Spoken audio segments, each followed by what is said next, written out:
The Avs just finished up practice here at Family Sports Center. We've got a lot to touch on, some injury news, a big milestone coming up, and a huge game against a huge opponent coming up here on Saturday. But before I get into any of that, make sure you guys are subscribed to the DNVR Sports channel. We go live every single day, you guys, before games, after games, during games, on off days. Lots of news to cover, and we need to make sure you guys are up to date. So make sure you guys are subscribed, make sure you guys are liking every video, and hit that notification icon next to that big red button so you guys never miss a video. As you guys know, both Nicolas and Cale Makar have been out for a couple games now. Sounds like they will not be options for the back-to-back this weekend. They start in Dallas, and then they will come to play in front of you guys here at home. Want to make sure they're getting touches on the ice, though. So Jared Bednar did mention that they would be sticking behind to skate with skills coach Mark Popovich, just to make sure they're progressing as they need to. Said that they could be reevaluated before the game on Tuesday. So there's a little bit of hope to get them back with more than enough time between now and playoffs.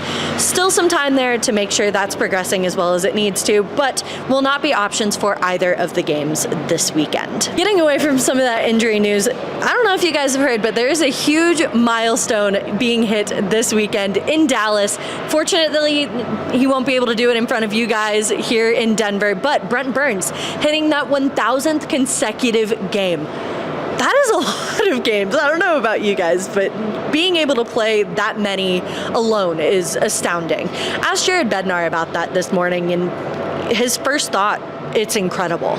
To watch somebody go through that many games at all, let alone consecutively, is a huge milestone to hit, especially when you consider that 1,000 milestone, this 1,000 game milestone started at like game 600 for Brent Burns. So he played a stretch of games before that, but to do this consecutively, Jared Bednar said some careers end around game 600. So to get to this point, it's astounding. It amazes him. He looks at milestones like this with a much higher regard than some points milestones. You see guys rack up points. You see it go on endlessly sometimes. And while those are cool, being able to play this many games, again, let alone consecutively, it's astounding to him.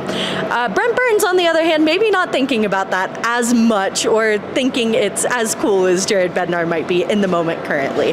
Said he hasn't really tried to focus on it too much. A lot can happen between now and Saturday. He's seen injury situations, what have you, affect situations like this. So he's trying not to focus on it too much, but says it's a really cool opportunity. It's a really cool milestone.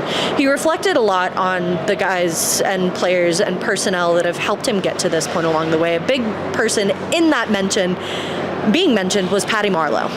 When he joined the Sharks and got to watch him throughout a big portion of his career, seeing everything that he endured to get to the milestones that he hit, seeing everything the mindset that he went through to get to the point in his career that he got to is astounding. And Brent Burns has tried to model a lot of that in where he is at in his career today.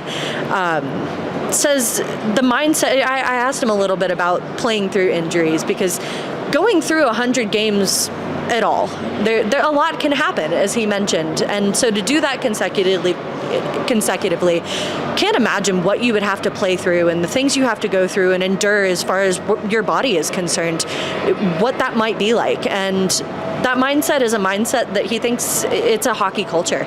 It's a mindset that a lot of people who play the game have.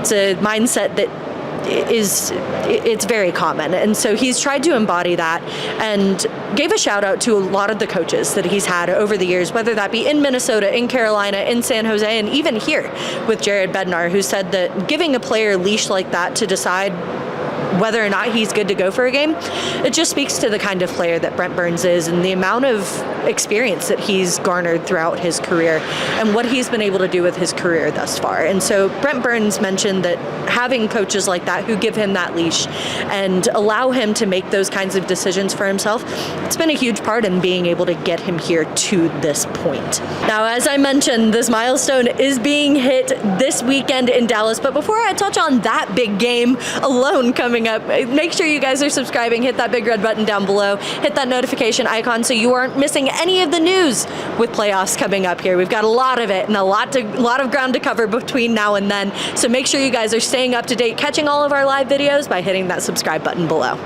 Now, as I mentioned, huge matchup coming up against a really big opponent in the Dallas Stars. Last game maybe didn't go the way that they wanted. Lost in extra time, and they're looking to get back on top of things. Jared Bednar mentioned that right now points are the biggest concern. They have 4 games to win in order to secure the top seed in the league, and that is their biggest concern right now. After a game like last one against Vancouver, that might not look as evident as he wants it to, but that is the focus for this group. And even with Cale, Makar, and Nicolas missing from this lineup, he thinks this team is more than capable of achieving exactly what they need to start that streak back up and get to that point starting in Dallas. He mentioned one of those things starts with a guy like Parker Kelly. Parker Kelly has emerged, as you guys well know. His offense has been off the charts, and Bednar mentioned that as something being hard to ignore these last couple games. As you know, Parker Kelly's been a mainstay on the 4th line for most of this season. He's been elite down there, especially playing next to the rotating centers in Bardakov, whoever it might be. Right now, it's Jack Drury down there, and Bednar's given a lot of praise to that duo alone and being able to perform the way that they have. You've seen some of the games that Jack Drury's had recently, some of the goals he's had recently, which have been huge for this team. But with Parker Kelly playing the way that he has and the wings being as versatile as they are on this team, says maybe the shakeup that we saw at practice in the bottom 6 today is because of that emergence of Parker Kelly and his offense, and the way that he's been performing on this team, the way he's been able to produce has been huge. And so looking ahead to the Dallas game, there's not going to be a whole lot of experimentation between today's practice and the lines we saw today and the lines that he plans on starting the game with in Dallas on Saturday. If he doesn't like something, he moves them around. You guys all know how that works during games. But the plan is to start Parker Kelly on that 3rd line and maybe see if he can jumpstart some of that 5-on-5 missing spark that Nazem Kadri's line has had recently. And maybe not the best last few games from Nazem Kadri's line. Hoping maybe you can get a little bit more with moving Parker Kelly up the wings. And who knows, maybe if they keep him there, that could be a huge spark heading into the playoffs for this Colorado Avalanche team. 4 games to go for securing the top seed, you guys. So we're looking for those points, as many as we can get, to hopefully see the Avalanche secure home ice for the entirety of the playoffs.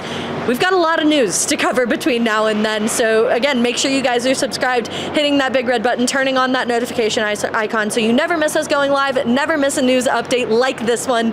We'll see you guys next time.